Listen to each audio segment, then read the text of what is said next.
Isis Audio presents an unabridged recording of The Curious Dispatch of Daniel Costello, written by Chris Mcdonald and read by Stephen Armstrong. The moral right of the author has been asserted. This performance is owned by Isis Audio. Chapter 1. A Night to Forget. The pounding dance music and the pulsing lights were everything Sam had hoped for and more.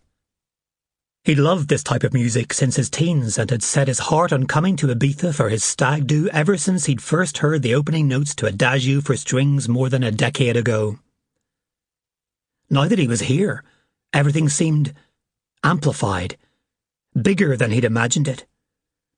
The music was louder, the beer was cheaper, and the girls were even more scantily dressed than he'd ever dared to envisage. Of course, he was here on his stag, but a man could window shop, couldn't he?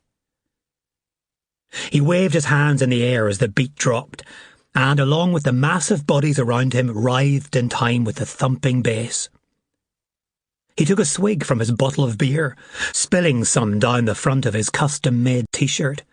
A pink monstrosity with a horned stag front and centre, Sam's smiling face photoshopped in the middle of it all. He'd been forced into it at the airport, and the boys had made enough of them to make sure he wore nothing else all week. He looked around the bustling club, scanning for any of his mates, but everyone seemed to have either scattered or called it a night completely. He didn't have a watch, and the windowless room gave no clue as to what time it might be. He thought about having one last drink, but the tiredness tugged at his eyelids, exacerbated by the unholy amount of alcohol he consumed. The only thing keeping him going was that pill he'd taken. As he made to leave the dance floor, a hand reached out, the fingers interlocking with his own, pulling him back. A pretty brunette swam into view. Her features weren't unlike Emily's, his future wife's, though her eyes were slightly bigger.